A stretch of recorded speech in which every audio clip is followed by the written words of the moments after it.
अनुमानित लगाया जा सकेगा कि औरंगजेब के समय स्ट्रक्चर बना हुआ है कि उससे पहले का है। ये सारे काम एएसआई ने इस रिपोर्ट में कोर्ट ने डायरेक्ट किया था करने के लिए, तो मुझे पूरी उम्मीद है कि ये सब काम किए होंगे। तो अब ये रिपोर्ट तो बहुत ही एक क्रूशियल होगी इस केस को सॉल्व करने के लिए।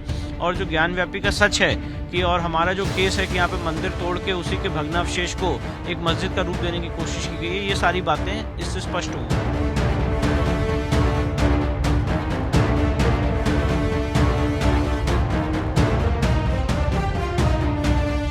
ज्ञानवापी केस में एएसआई सर्वे रिपोर्ट का इंतजार हर किसी को है। हिंदू पक्ष की ओर से भी आवेदन कर दिया गया। हमारे साथ बातचीत के लिए मौजूद है विष्णु शंकर जैन जी।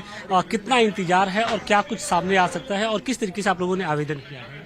हम लोगों ने सर्टिफाइड कॉपी के लिए अप्लाई कर दिया माननीय न्यायालय में, और सर्टिफाइड कॉपी लेने की जो प्रक्रिया है वो चालू हो चुकी है। और जैसे ही हमें आर्कियोलॉजिकल सर्वे ऑफ इंडिया की रिपोर्ट की हार्ड कॉपी सर्टिफाइड कॉपी मिलेगी, हम आगे की जो कार्रवाई है वो बढ़ाएंगे और उसका अवलोकन करेंगे, अध्ययन करेंगे और देखेंगे कि उसमें क्या लिखा हुआ है। नकल विभाग की ओर से इस जो सर्टिफाइड कॉपी होती है उसको देने की क्या प्रक्रिया है, कितना वक्त लग सकता है, इसमें आपको क्या अनुमान लगा? देखिए, एक फॉर्म होता है, उस फॉर्म में आप जो प्लेंटिफ के काउंसिल हैं वो उसमें जिनका वकालतनामा लगा हुआ है वो उसमें अप्लाई करते हैं फॉर्म को भर के, उसमें केस की डिटेल्स लिख के सारी चीजें।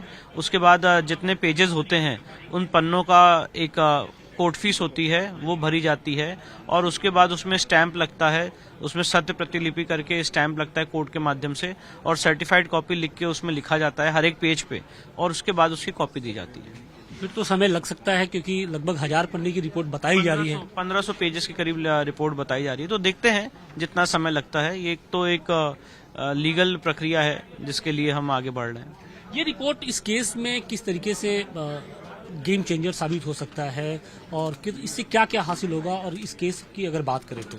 नहीं, देखिए, आर्कियोलॉजिकल सर्वे की जो पूरा सर्वेक्षण हुआ 92 डेज का, मैं ये कहना चाहता हूं कि वो एडवोकेट कमीशन के सर्वे से बहुत आगे निकल चुका है। एडवोकेट कमीशन ने तो वहां पे से वस्तु स्थिति जो थी उसको बताने का काम किया था, और ये जो एएसआई की रिपोर्ट है इसमें बहुत सारी टेक्निक्स का इस्तेमाल किया गया है, ग्राउंड पेनिट्रेटिंग रेडार का, एपिग्राफी का, अलग अलग टेक्निक्स का अलग अलग जगहों पे इस्तेमाल किया गया। पूरे रेडार मैपिंग की गई है, डिटेल्ड उसकी मैपिंग की गई है, बहुत सारे काम हुए हैं।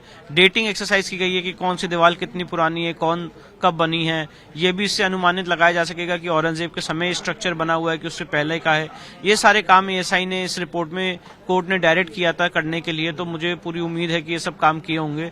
तो अब ये रिपोर्ट तो बहुत ही एक क्रूशियल होगी इस केस को सॉल्व करने के लिए।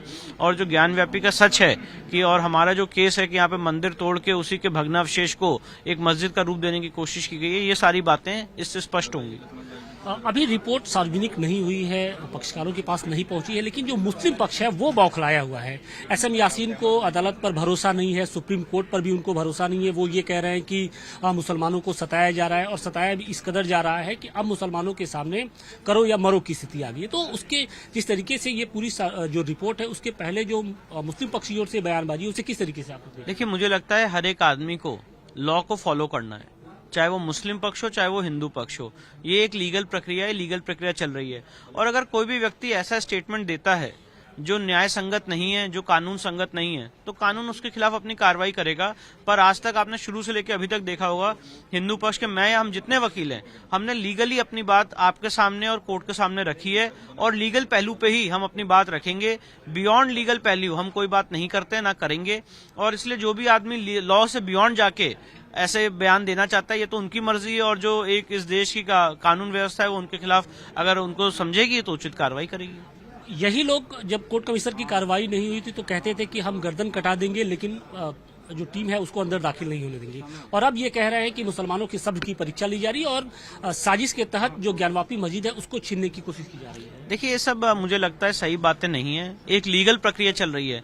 हम लोगों ने कोई शाहीन बाग की तरह धरना नहीं दिया है, कोर्ट में एक सिविल सूट फाइल किया है। और सिविल सूट आप तो शुरू से इसको देख रहे हैं, 7/11 की जो एक अग्नि परीक्षा थी उसको पार करने का काम किया 12 सितंबर 2022 को। हाईकोर्ट में उसको जीते 31 मई 2022 को। सुप्रीम कोर्ट में मामला गया, सुप्रीम कोर्ट ने स्टे नहीं दिया। आर्कियोलॉजिकल सर्वे की जो पूरा ऑर्डर था 21 जुलाई 2023 को यहां से हुआ, फिर उसके बाद हाईकोर्ट से हुआ 3 अगस्त को, 4 अगस्त को सुप्रीम कोर्ट से हुआ। क्लीनिंग की जो बात थी वो सुप्रीम कोर्ट से वजू टैंक और सील्ड एरिया की क्लीनिंग की बात हुई। तो हर एक चीज तो न्यायिक प्रक्रिया से कोर्ट के प्रोसीजर के हिसाब से चल रही है। और एक बात और बताना चाहता हूं, इस पूरी प्रक्रिया में हर एक दिन, हर एक समय, हर एक कोर्ट उनको सुनने के बाद, उनकी बात सुनने के बाद आदेश पारित कर रही है। और अभी तक तो कोर्ट ने कुछ डिसाइड ही नहीं किया है।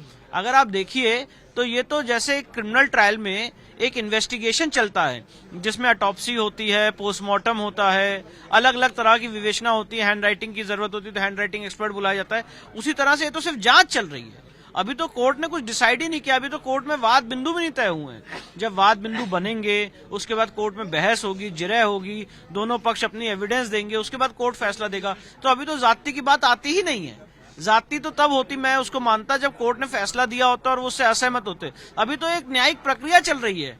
और वैसे भी मैं एक बात कहना चाहता हूँ, कोर्ट कभी जाति नहीं करती है, कोर्ट हमेशा न्याय करती है। और अगर न्याय आपको लगता है कि न्याय नहीं हुआ है तो आप उसके खिलाफ जो ऊपर की अदालतें वहां जा सकते हैं, हाई कोर्ट जा सकते हैं, सुप्रीम कोर्ट जा सकते हैं, पर जाति शब्द का प्रयोग करना मुझे लगता है ये लीगल नहीं है।